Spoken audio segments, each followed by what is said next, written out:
बिस्मिल्लाहिर्रहमानिर्रहीम। अस्सलाम वालेकुम जी, मैं हूं अतीका ख़ान और मेरा यूट्यूब चैनल खान और सजाना विद अतीका जल्दी से सब्सक्राइब कर दें और आ जाएं। आज कोफ्ते बनाते हैं, चने की दाल के कोफ्ते जी। तो रेसिपी स्टार्ट करने के लिए यहाँ पर ये देखें, मैंने चने की दाल ली थी और इसको मैंने तकरीबन 6 घंटों के लिए भिगो कर रखा था। उसके बाद आपने इसको अच्छी तरह से छान लेना है और छानने के बाद इसका पानी जब ड्राई हो जाएगा तो आपने एक अदर चॉपर ले लेना है। उसके अंदर एक छोटा मीडियम साइज़ का प्याज डाल दें, साथ थोड़ा सा धनिया डाल दें और उसको आप पहले चॉप कर लें। फिर उसके बाद जो चने की दाल थी वो आपने इसके अंदर डाल देनी है। तकरीबन 3 कप के करीब मैंने चने की दाल थी जिससे मैं कोफ्ते तैयार करूँगी। तो उसके बाद हमने इसके अंदर मसाले ऐड कर देने हैं। टेबल स्पून नमक जाएगा, हाफ टेबल स्पून ही लाल सुर्ख मिर्च का पाउडर, हाफ टेबल स्पून के करीब गरम मसाला पाउडर, हाफ टेबल स्पून के करीब ही सूखा धनिया पाउडर डालकर हमने इन सारी चीज़ों को अच्छी तरह से ब्लेंड कर लेना है। ये बहुत अच्छी तरह से आपके पास दाल पिसी हुई होनी चाहिए। आप हाथ की मदद से भी इसको कूट सकते हैं। बस इन कोफ्तों को टूटने से बचाने के लिए सबसे बेहतरीन तरीका टिप ये है, नंबर 1 कि आपकी दाल बहुत अच्छे तरीके से भीगी हुई हो। जितनी ज़्यादा नरम आपकी दाल होगी उतने ही कोफ्ते जो हैं वो टूटेंगे नहीं, क्योंकि वो पिसेगी बहुत अच्छे तरीके से।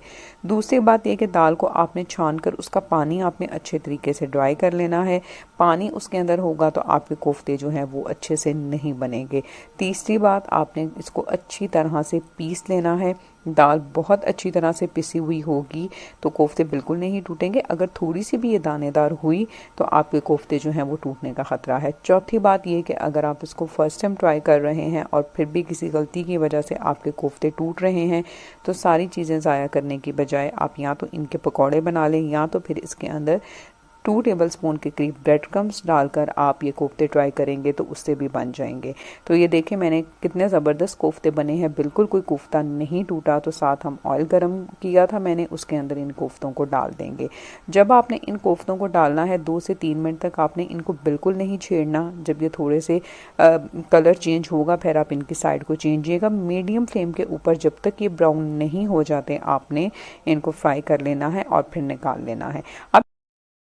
अब तैयारी करते हैं इसकी ग्रेवी की, जहां पर मैंने थोड़ा सा ऑयल ऐड किया था 7 to 8 टेबल स्पून के करीब। उसके अंदर 3 मीडियम साइज़ के प्याज और 4 से 5 जो वे लहसन के थे, थोड़ा हरा प्याज था वो भी मैंने इसी में काट कर ऐड कर दिया था। तो बस इसको हमने हल्का सा ब्राउन कर लेना है, बिल्कुल लाइट सा ही। जैसे प्याज का कलर चेंज होगा तो 1 अदद टमाटर और 2 अदद सब्ज़ मिर्चें इसके अंदर ऐड कर देंगे और इसको भी हम 3 से 4 मिनट तक इसके अंदर भून लेंगे और फिर हमने फ्लेम को ऑफ कर देना है। जैसे ही ये थोड़ा सा ठंडा होगा ब्लेंडर में डालकर थोड़ा सा पानी डालकर हमने इसको पीस लेना है, मतलब इसको ब्लेंड कर लेना है और इसका पेस्ट तैयार कर लेना है। चैनल पर नए हैं सब्सक्राइब ज़रूर कीजिएगा। रेसिपी अच्छी लगेगी तो लाइक शेयर करना बिल्कुल मत भूलिएगा। तो ये देखिए ठंडा मैंने कर लिया था और इसका मैंने पेस्ट तैयार कर लिया है। तो ब्लेंडर में से निकाल लूँगी, थोड़ा सा पानी डालकर इसके अंदर हम जो है इसको ब्लेंडर से निकाल लेंगे और साथ ही साथ इसके अंदर मसाले चले जाएंगे।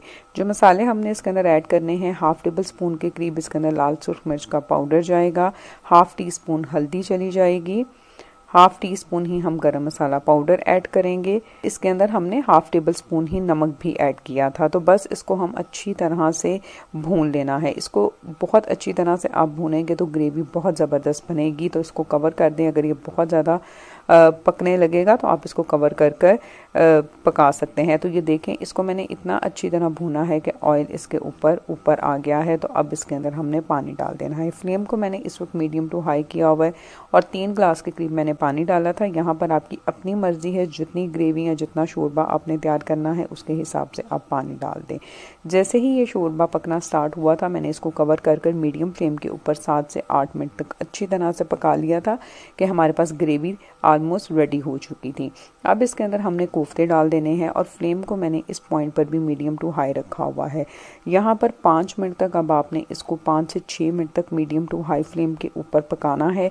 और जब ये 5 से 6 मिनट तक पक जाएगा तो इसके अंदर सब्ज़ मिर्चें डालें और थोड़ा सा हम इसके अंदर गरम मसाला ऐड करेंगे, थोड़ा सा धनिया ऐड करेंगे और इसको कवर कर कर बिल्कुल लो फ्लेम के ऊपर 4 से 5 मिनट तक दोबारा से पका लेंगे। और ये देखें बहुत ही मज़ेदार हमारे पास दाल के कोफ्ते जो हैं वो रेडी हो चुके हैं। ग्रेवी बहुत ज़बरदस्त बनी थी, कोफ्ते भी बहुत ज़बरदस्त है। आप इसको ज़रूर ट्राई कीजिएगा। अपना बहुत सारा ख्याल रखिएगा। नेक्स्ट रेसिपी तक के लिए thank you very much and अल्लाह हाफ़िज़।